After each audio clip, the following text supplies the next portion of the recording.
Now, if you look at the Gita, at your bottom left, at the Bhagavad Gita, because I consider the Gita to be one of the most beautiful teachings for people who want to be spiritual or move towards the spiritual journey and live in this world. It's not meant for sannyasis or people who want to live away from this world, and also not for practicing after you retire. So when you retire, there is no more fuel left. Everything has been spent, so where will you get the fuel to become spiritual? Yeah, people say, no, but in the Vedic scheme of things, there are 4 stages, right? But in the 4 stages, the first stage is Brahmacharya. Now, in the stage called Brahmacharya, I am saying that today also it can be practiced. It need not be practiced in the Vedic age. Now, when you say Brahmacharya, that means when you lead such a beautiful life, don't tell me it can be led only in the ashram. We are talking about Brahmacharya ashram, which need not necessarily be. And people here have no excuse because you are living in the middle of the forest. You go out in the morning and brew your coffee, you are doing enough work. But morning is so beautiful here. The birds today, 2 days we were meditating there. At what is that place? Garhwal. Exactly when our meditation is about to finish, I didn't have to check the half an hour and there is one bird that comes and whistles in a beautiful tune. Then I know it's time. Then it goes off, I don't know why. It's as if saying enough, get up. That kind of thing. So here, why I am saying this is because you are in some way blessed. You can utilize this atmosphere for greater things. Of course, you have to have your living, I understand. Greater things. So in Brahmacharya period, one learns, one understands, one conserves one energies and not fritters it away in uselessness. Therefore, when one goes to the next stage, which is Grihastha, one has a family, one has children, and then you are already equipped. You don't get completely carried away by it. You also have learned when the student, when the brahmachari learned Shastras, that does not mean only spiritual Shastras. He learned all the Vedantas also. Think of maths, astronomy, agriculture, everything is there. So he has learned. And having learned these things and having conserved his energies and having a fresh and penetrating mind, that's why they always speak of a young brahmachari with a glowing face. But because his energies are not bittered. The moisture is not lost. It's still there. There is no need to use a moisturizer. His face glows. So, such a boy, such a young man, when he gets married into the families, he is ready to handle it because he has knowledge to see him through it. Also, because of the study, he is grounded deep down in the spiritual. Now he has also to live in this world. Most of us are like that. We have to live in this world. We all know. I am also like that. I am not a sannyasi. I have a wife. I have children. Because sometimes in my old biographies, people used to write, he has one wife and 2 children. I said, wife is enough. There only one.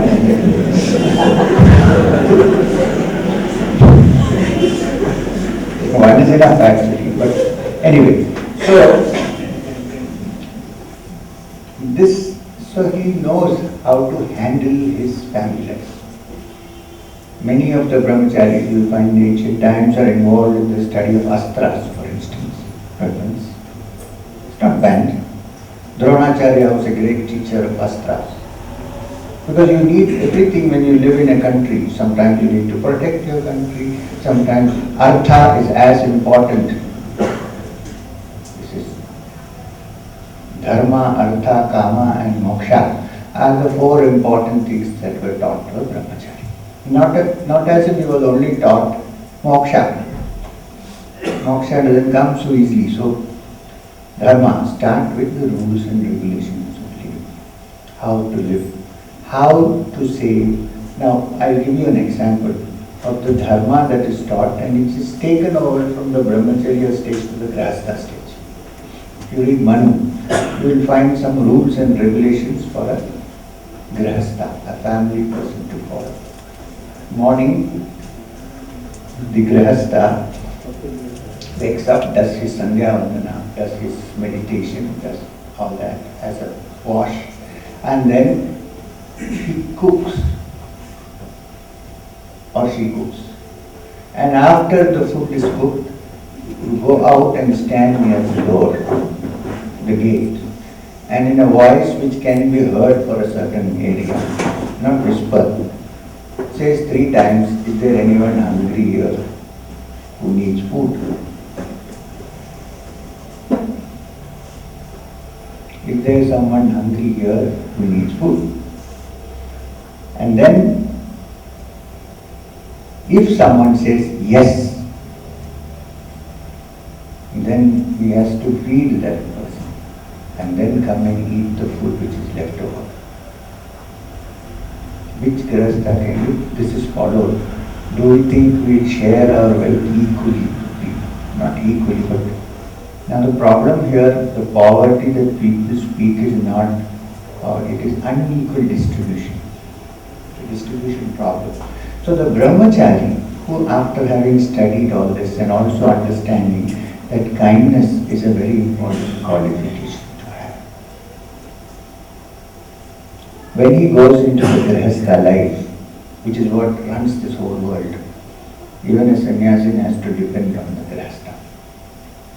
He knows how to handle it. Sri Ramakrishna Paramahamsa used to say that it is like applying oil in your hands before opening the jackfruit. You can enjoy the jackfruit, but nothing sticky comes into your hands. So this is the period when one learns how to not to eat and enjoy, but not let it stick. Now, then you go to the family life, when you have lived your family life fully, and when your children are settled. You can never settle your children, but what I mean is that they are independent.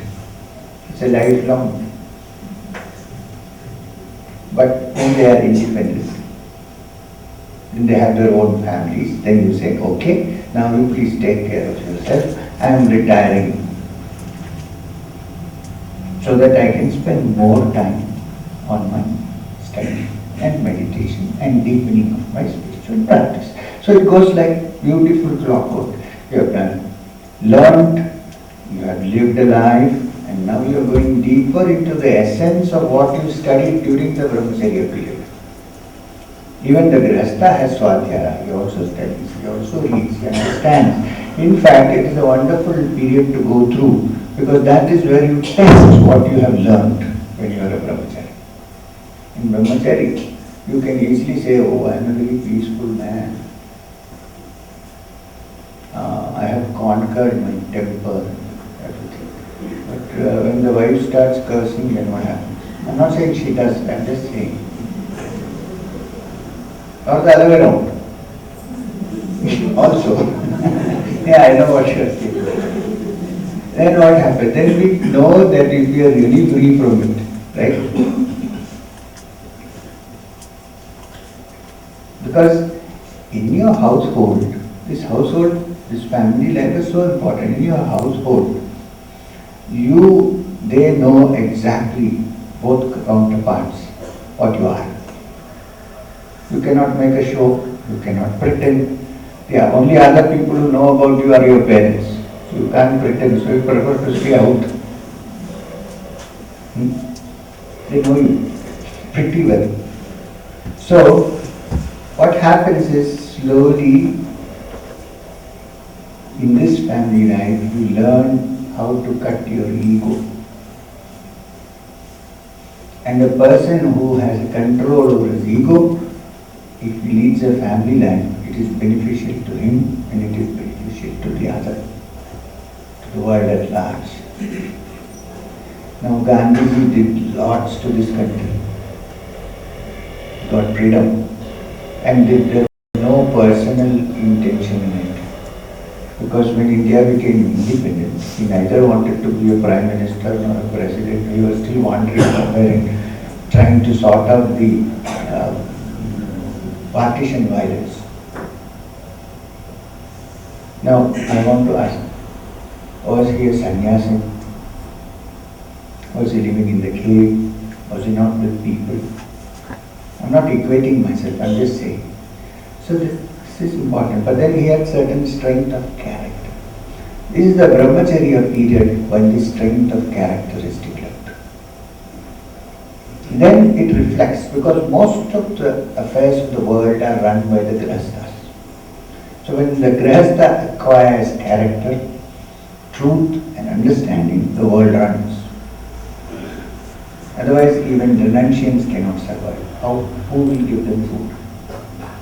So dharma, when combined with artha, wealth, and the worldly life, then your desires, kama, becomes legitimate and put in their proper perspective. When this happens, then it's not so difficult to step into that which is called moksha. Until you know how to handle, unless your background you have learned dharma and experienced, gone through artha and know how to handle it using dharma,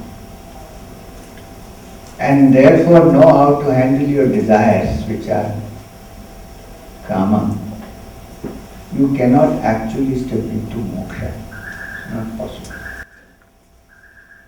If you find a rare case of somebody doing that, rest assured that he remembers all this from his past life. Difficult otherwise. So, for you and me,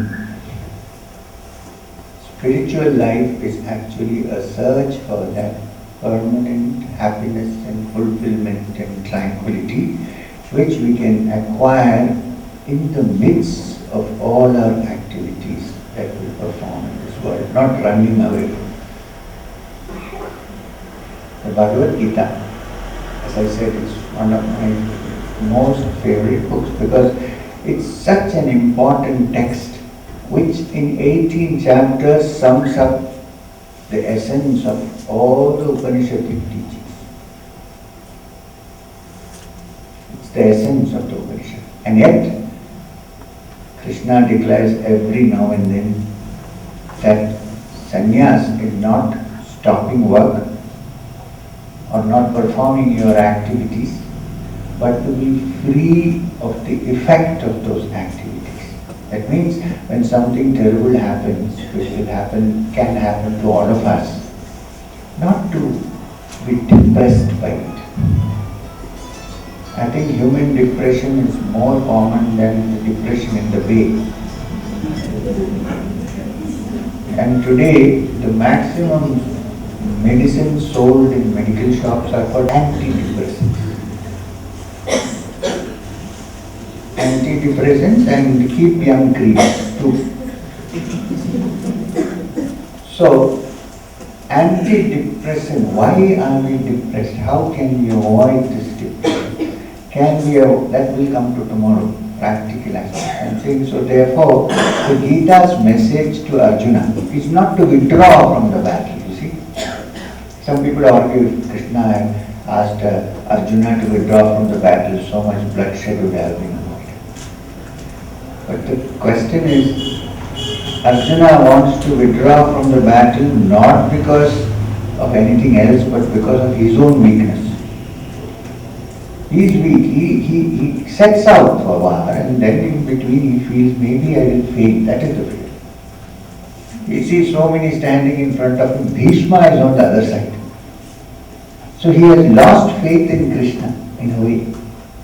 Because when the Mahabharata starts, Kurukshetra war starts, already Arjuna knows that Krishna is with him. And in a way he kind of knows that this man is not an ordinary being person. Now there is an episode. Krishna is lying on his bed. And first who comes? Duryodhana. Now deliberately, as he always does, he has put only one chair and that is behind his head. So Duryodhana comes. You know how Duryodhana is. Comes. Oh, this chair must be for me. Who else? So he goes and sits there. After him comes Arjuna. So there is no chair to sit. So he stands near the feet. Now when you are sleeping, when you are opening your eyes, what do you see first? Somebody standing near. She asks Arjuna, Arjuna, so what do you want? So he says, I want you to be with me. He says, granted. Then he sees Arjuna behaving little uncomfortably, looking that side. So that Duryodhana is there. So he says, Duryodhana, so what do you want? I want your army, I want your horses, I want your chariots, I want it. Granted. Duryodhana gets all this, but he doesn't get Krishna. Arjuna says, I don't want all that, I want you. And yet, in the middle of this battle, he loses a little bit of faith. Because especially when he sees Bhishma Pitamaha standing there, he says, what chance do I have? It's fear. Fear of failure, it's not anything else. He supports it and covers it with moral sentences saying, oh, my relatives are standing there and so on and so forth. And Krishna says to him, what has happened to you? Till now you are a wonderful fellow. Pick up your bow. Don't behave like a weakling. You are fighting for dharma. You are not fighting for adharma. See that? So the Gita is specifically a scripture for action and living in this world like you and me. And yet continuing with the spiritual journey, because the rest of the teachings of the Gita is how to find the truth. It's not as if because of this isolated thing about Krishna asking Arjuna to fight, it wants everybody to become violent. It's a specific instance. Because the Gita preaches ahimsa. The way of life of the Gita is one of ahimsa, paramo dharma, which the Jains talk about, is also there in the Gita. One of the qualities of a bhakta is ahimsa, non-injury to other living beings.